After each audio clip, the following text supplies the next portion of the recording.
Welcome everyone. My name is Digvijay and today we shall begin this new course, Fundamentals of Semiconductor Devices. It will be a 30-hour long course. I'll be recording lectures for you. I'll be teaching this course. Many of you might have read about or studied about semiconductor devices, but this course will be a little bit different in the sense that we shall try to correlate semiconductor devices with practical real life applications. We'll make it less mathematical. I mean, there has to be mathematics, but it will not be very complicated course. We'll try to make sure that there is no prerequisite. So even if you have passed your 12 board exams, you should be able to understand the concepts of this course with the basics that you have learned. It will also have elements for people who are doing postgraduate or PhD. There will be sufficient concepts for thoughts. But the idea of this course is to train you to learn how to analyze and understand semiconductor devices, because it is a very important aspect or branch of electronics, physics, material science and so on. In many institutes of this country, semiconductor courses are taught, but the practical correlation with devices and many of the fundamentals are probably not covered in very great detail. So we'll try to do that here. Okay. Now today is the first introductory class for 1 hour. We shall discuss about what is semiconductor, where are semiconductors used, what are the types of semiconductor, and introduced very basic concepts of semiconductor bands. Okay. Even if you have not heard about these words like bands and band diagram, you should not be worried. We shall go very slow and we'll make sure that you understand each and everything that we discuss here. Okay. So semiconductor devices are everywhere. The very reason you are able to see me and I am able to talk to you is because of semiconductor devices. You are very well aware that all our cell phones, mobiles, laptops, ThinkPads, everything, we have processors, memory devices, logic devices. They are all made of semiconductor devices, by the way, right? So the transistor, which revolutionized our electronics industry, okay, that transistor is one of the most important semiconductor devices that was invented, and that has eventually triggered the IC revolution, the integrated circuit revolution. In the last 50-60 years, you are very aware that the integrated circuit revolution has accelerated the progress of mankind faster than probably anywhere else in the history. Okay, it's incredible the things that are shaping up. And you may not be aware that semiconductor devices are used in so many other applications outside of mobiles, cell phones and laptops. There's so many other applications which you may not be aware. Okay. For example, your electric vehicles that are starting to populate the roads increasingly. There are semiconductor devices to enable charging of these vehicles. You have to convert power. You have to convert power from say kilowatt to watt or watt to kilowatt. Okay. All your high speed applications like radars and satellite transmission communication also need transistors that can operate at very high speed, at very high power. Semiconductor devices are also used for optical devices. All the white light LEDs that you are using now to light up the streets, the stadiums, the houses, everything, that white light LED is a semiconductor device. Solar cells are semiconductors. Photo detectors and photo sensors are also semiconductors mostly. There are varieties of semiconductor devices that are revolutionizing our lives. Okay, so it is very important for us to understand how the semiconductor devices work, what is semiconductor and so on. You might know, of course, semiconductor is something that has a conductivity between metal and insulator, but that is not enough. We shall go more deeper into the concepts of semiconductor. Okay, so I'll start using whiteboard or writing instead of slides so that we can actually get the ideas very closely. So the word semiconductor, and I'll use a different color maybe, semiconductor. Okay, conductor is what conducts electricity very well, like metals, right? And insulators are like wood and glass, which cannot carry electricity so much. But the word semiconductor, this word semiconductor means those materials whose conductivity can be tuned or tailored. That probably most of you know. You see, if you have a piece of metal, it is very difficult to change the conductivity. I mean, you can raise the temperature, that is different, but at room temperature, for example, if you shine light or do anything else, it is very difficult to change the conductivity. Or if you take a piece of glass, for example, it will not conduct electricity no matter what you do. It's very difficult, right? So there are these materials called semiconductors where you can change the conductivity. All of you know what is conductivity. Resistance, right? Resistance follows that Ohm's law, typically V by I. So conductivity is sort of the reciprocal of resistance or resistivity. So you know how much current a material can conduct is a measure, that the conductivity measures that quantity. And semiconductors are these unique materials whose conductivity can be tuned, by many orders of magnitude, and that is their beauty. Because of that property, you can make devices that can cater to your needs. Okay, you can use semiconductor as a switch, you can use it as a switch, electrical switch. Okay, you can use it as an amplifier. What does a switch do? A switch will basically it will have an on state, so it will let current go in some condition. It has an off state, so it will block the voltage and not allow current to go in another state. That unique property cannot be there in metal. You cannot make metal go into off state. A metal will not be able to block voltage, right? If you apply 100 volt or 200 volt and you expect picoamps of current, it will not happen, right? Or a glass, you cannot expect a very high current, amperes or milliamperes, to flow at very low voltage. It will break down at very high voltage, by the way. So only semiconductors have that unique property that it can both allow very high current to flow, it can also block very large voltages like insulators. So that is the beauty of semiconductor, that we can use as a switch, and that has so many applications, that has so many applications that I will come. Then you can use it as an amplifier. What amplifiers does is that it amplifies, it enlarges the signal, okay, and that has a gain, and that gain can be used in many RF devices, for example, right. It can be used as a logic device, right, as a logic device, your CMOS logic, as a memory device. You can use it as for memory, right, where to store information. There's so many things. See, you can use it as an LED that emits light. You can also use it as a laser diode, right, in a laser pointer, for example, and so many other uses. You can use it as a solar cell. You can use it as a photo detector. All these devices are actually influencing and revolutionizing our lives, and these are enabling the larger industry. The electronics industry, for example, is heavily dependent on semiconductor devices, right. So this course will be basically understanding how these different devices work and what are the basics of semiconductor, and we'll never lose sight of two things. One is that the concepts have to be simple so that we all understand what we are talking about. The concepts have to be simple and explained with the second point is that we have to explain all the concepts with practical examples and practical correlations, so that we know with the world that we are living in how these devices relate. Okay, that is very important. So this is broadly the outline of the course. We have different themes, different topics within semiconductors that we will cover, right. Many devices that we will cover and basics of semiconductor that we will cover here. So let me change the pages. So we will have 30 lectures. So today is the first lecture, right. We will have 30 1-hour lectures, and we shall study devices. The second, the broadly, if I split the course into two halves, and here I will the first half of this whole course will be basics. Okay, so in basics we will discuss about the basics of band. There's something called band and band diagram. If you are not familiar with these terms, do not worry, we shall definitely understand very clearly what band diagrams mean. And the moment you understand band diagram, you can understand devices. The Nobel laureate Herbert Kromer, he got a Nobel Prize in 2000 for developing heterojunction and optoelectronic devices. He says that if you cannot draw band diagram for a semiconductor device, it means that you do not understand semiconductor device. So the moment you understand band diagram, we can understand semiconductor devices very well. Okay, and so we shall introduce the concept of electrons, which and holes, which might be a new concept to you. Okay, we'll introduce concepts of doping. What is doping? Doping is basically the ability, the process of changing the conductivity of a material, right, by introducing some impurities. We'll introduce the concept of doping. We'll introduce the concept of some statistics. Again, not too much mathematics, but very basics. Why do you need statistics? It's actually called a Fermi-Dirac statistics.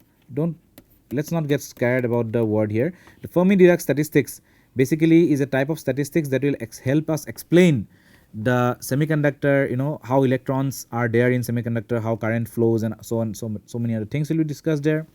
We'll also discuss about transport, the current transport in semiconductor. Eventually semiconductor devices have to carry current.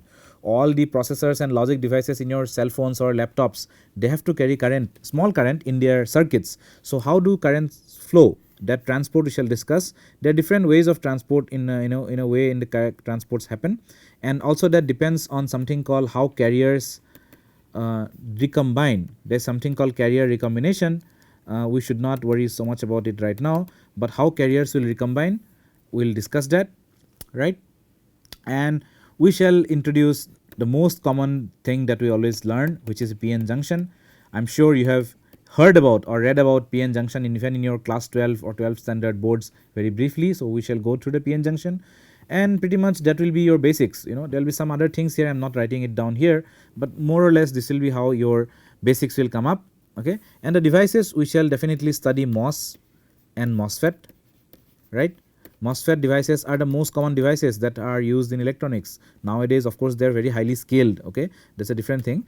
We shall also study about BJT. It's a bipolar junction transistor. It's a different type of transistor that we use.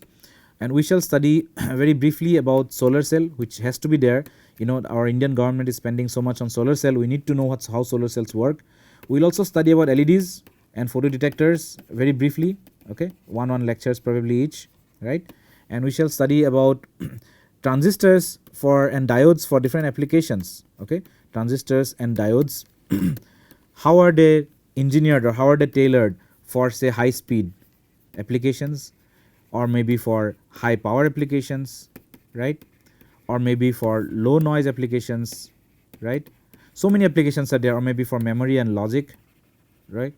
So how are transistors decided or designed or tuned in order to cater to these different needs separately? We shall also go through them. Okay, and that will be basically the summary of the course that we have.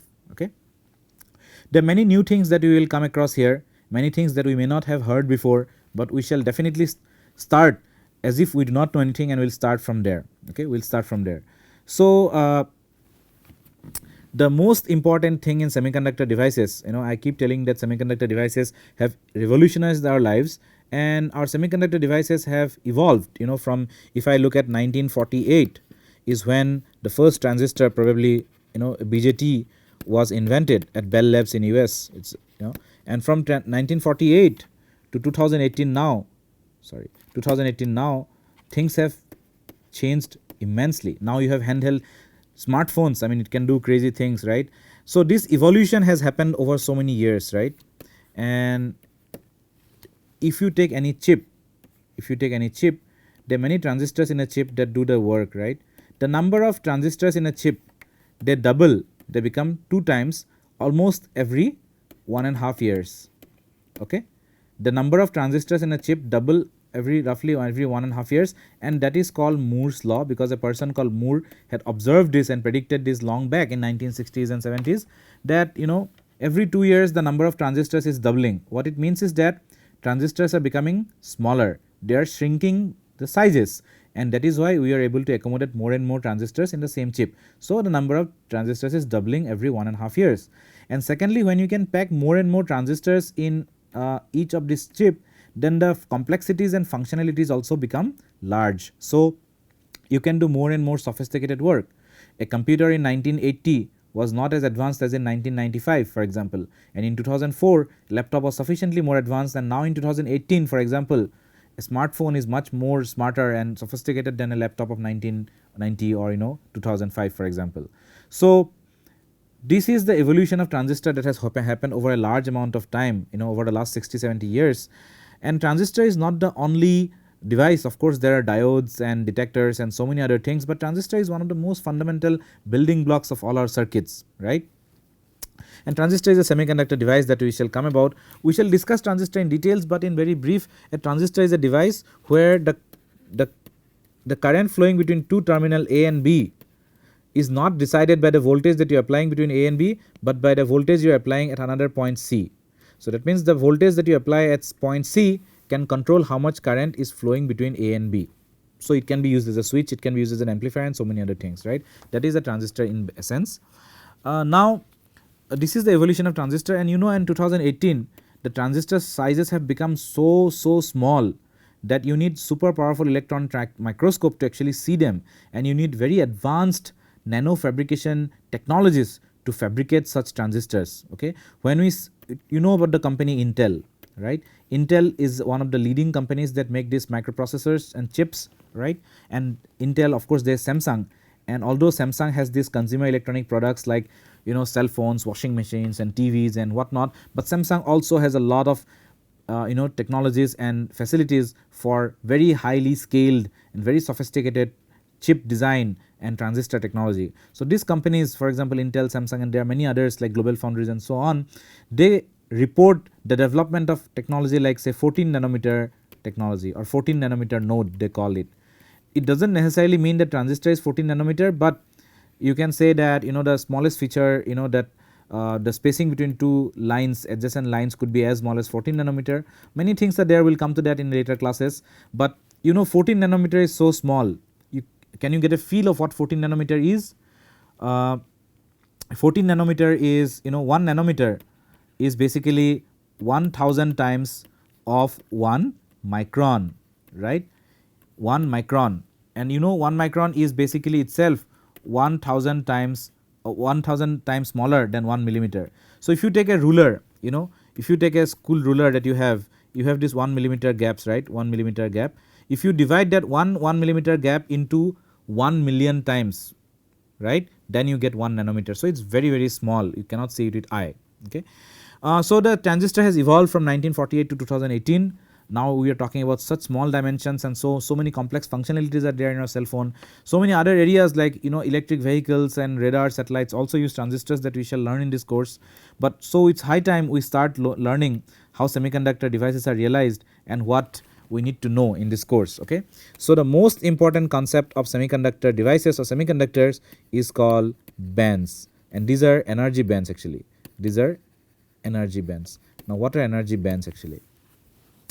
Very simplistically speaking, if you take any semiconductor, what are the common examples of semiconductor? Do you know?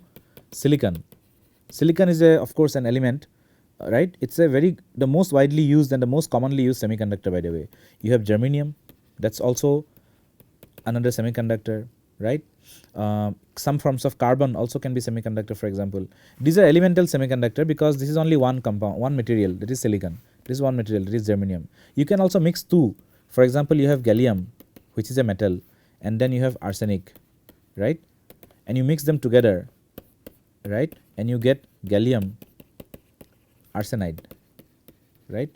That's a compound. Its formula is GaAs, gallium arsenide, right? This is a compound semiconductor. Why? Because there are two elements are there. This is a compound semiconductor. These are elemental semiconductors, right? And all these semiconductors are characterized by something called energy bands. Okay. The moment you understand energy bands, many of the things will become clear, right? So in very, very simple language, you have in any element, you take silicon for example, or germanium or some other materials for example, you have an energy band which is fully filled with electrons, and then there is another band which is empty or mildly filled. Okay, it's empty. Okay, and there is what is this y-axis, by the way? This is energy actually, energy. And what is this x-axis, by the way? This is distance in centimeter or meter. So I can draw even longer, which means it is a much longer, I'm talking about diode or something. So it's actually distance. I'm talking about distance, and this is energy. There are bands. Okay, there are bands. One band is fully filled and one band is sort of empty, mostly empty, or maybe there will be few carriers here. Okay. Now when I say filled, they are filled with electrons, right? Now of course the question that we have to ask is, what are these bands and where have they come from? You cannot magically say that silicon, silicon has these bands. Where are these bands coming from? To understand that, you have to go to the fundamental the each atom, each element, for example. That there are this K shell, L shell, and then you have the electrons that you studied in your high school physics and chemistry. Remember, we have to bring that picture into account to actually explain the bands eventually. So let us take a much simpler example, right? So let's take for example carbon. Carbon has how many electrons? Its formula is 1s2, 2s2, 2p2, sorry, right?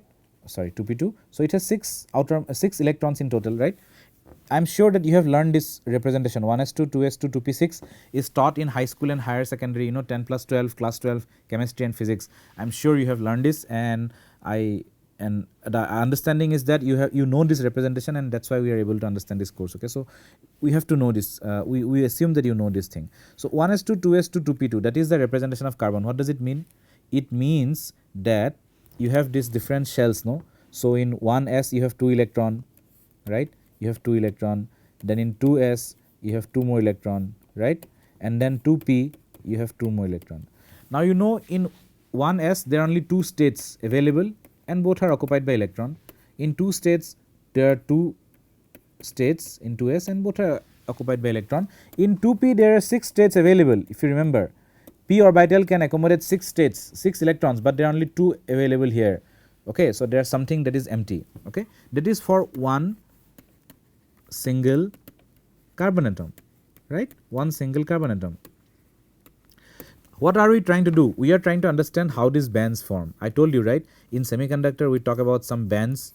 One band is fully filled of electrons and one band is empty. There is an energy difference between these two. Okay, and once we understand this concept, we basically move ahead with understanding the semiconductor devices, okay, or concepts. So where are these bands coming from? That is what we are trying to understand. Let's not lose track of our sight. Okay, so we want to understand how. Now this is only one single carbon atom, but do you think a semiconductor has only one single atom? No, a semiconductor has trillions and trillions of Avogadro's numbers of atoms, right? I mean, it's not one single atom. So you have one carbon atom, for example, one isolated carbon atom, you get this picture. There's another isolated carbon atom very far away, you get this picture. There's another isolated carbon atom very far away, you get this picture, and so on and so forth, right? In 3-dimensional you can have a lot of carbon atoms, they are very far from each other, so there is no problem, each of them have this sort of representation. Now in actual crystal, if you take a piece of carbon, graphite or something like that, right? If you take an actual piece of carbon, the carbon atoms are actually not so far apart, right?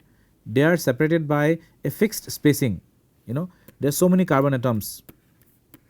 There are so many carbon atoms that are equally spaced in all directions in 3 dimensions, right? I am only drawing here in 2 dimension because this is a whiteboard of 2 dimension, but you have z, x, y. In all 3 dimensions you will have that. And this is a fixed distance, by the way. This distance is fixed for each material. The spacing between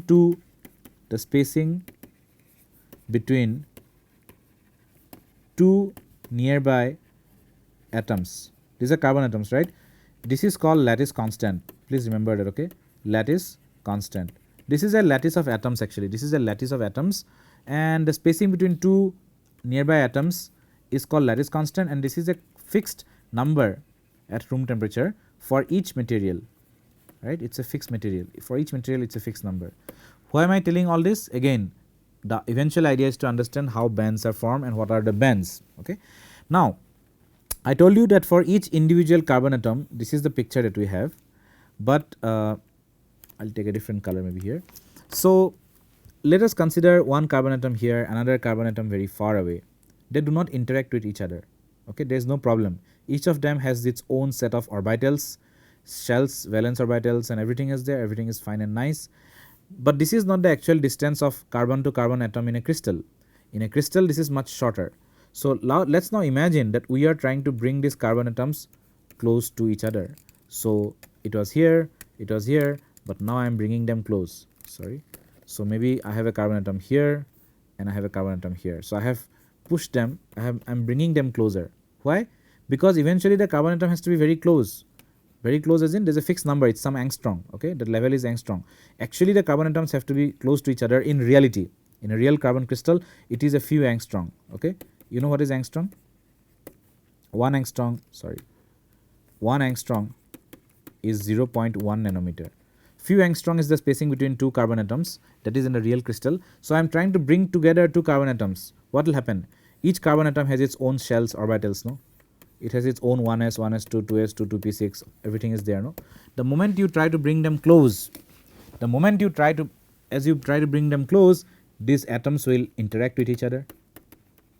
What will happen is that you had these discrete energy levels. Remember, when I say discrete energy levels, what do I mean?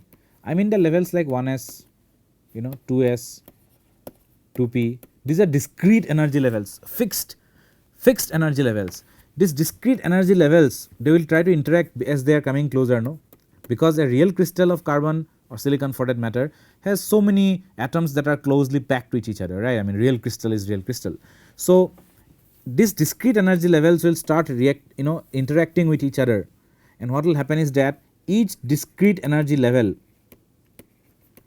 the discrete energy level which is very sharp, will start splitting into band.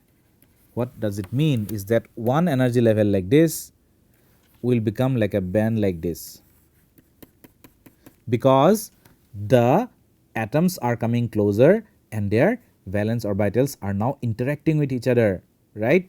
And that's why one discrete energy level will now split up. So how do I write it more clearly? So for example, on the x axis I am plotting distance r, okay, I am plotting distance. On the y axis I am plotting energy, okay. So far away I have see, I will not talk about 1s2 because the in carbon 1s2 is the innermost orbital, no, and that innermost orbital actually do not take part in that interaction so much, and innermost electrons also do not contribute to this energy band gap formation so much. We will come to that. So we will only talk about 2s2 and 2p2, okay. So I have a level which is 2s2, which is a sharp discrete level when r is far away, okay. So this is r r is large, matlab the atoms are very large and far apart from each other. So this is a discrete level that is there, and then you have a discrete level 2p2, which is also one single level, discrete level, okay. Now you are bringing them close and close, so r is reducing. What will happen is that this energy level will now start to split like this, okay. This energy level also will try to split like this. Why are they splitting? Because they are interacting now, and because they are interacting, the levels are splitting into a continuum of bands. This is called a continuum of states. Actually, when I say band, there are many small discrete states that are formed like this. It's called a continuum of discrete levels which appear, they appear as a band, okay, they appear as a band. These are discrete levels that are so much in number that the whole thing appears like a band, an energy band, okay. That's why I'm talking it's a band, it's not a discrete level. So this is splitting up here, okay, this is splitting up here, and this they will merge, for example, okay, they will merge here, okay, and then again they will go something like this here, okay. So I'll tell you, these are what's happening here is that these are filled, I mean these are not filled, I'm saying these are merged states that are forming, okay, these are merged states that are forming. So you see in 2s2 there are two states and there are two electrons, you agree?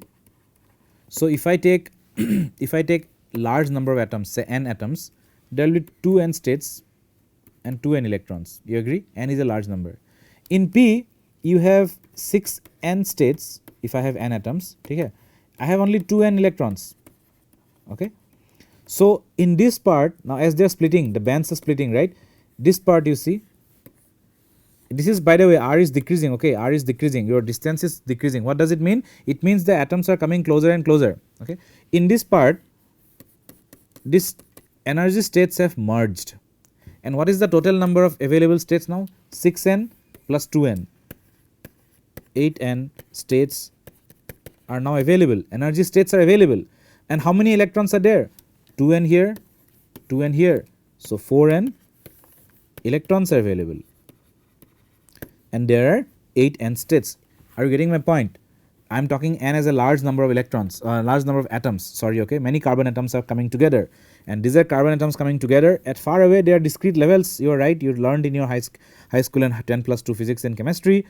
But as you are bringing them close and close, the energy levels are splitting into a continuum of levels which look like bands, and these bands will merge, they form this particular merged bands, and then again they split up here because it's actually continuing, right? This is actually continuing like this is actually continuing like that, okay. So what happens is that this part now, this 8n states will split up as 4n states here and 4n states here. This 8n here, no, there are 8n here, they split up as 4n and 4n, and because there are only 4n electrons, these 4n electrons will occupy this.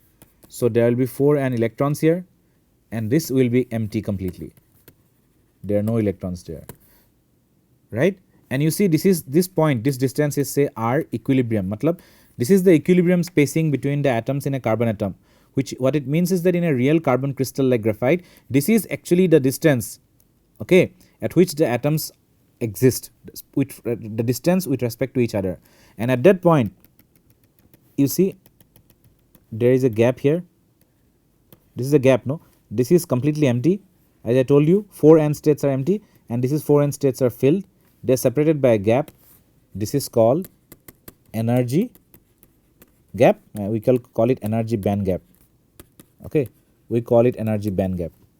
Okay, that is how energy band gaps are formed in semiconductor. That was a energy versus distance in a splitting sort of a diagram, but actually what it happened is that I can say that this is one fully filled band. This is fully filled band. It's full of electrons. It's full of electrons. Okay, and then there is a band, sorry, which is empty. Which is empty. This is electrons here. This empty here. There's a gap here. This gap is called the energy band gap, and energy band gap is symbolized by Eg. Okay, this is energy band gap. So thank you for your time. We'll meet you in the next class.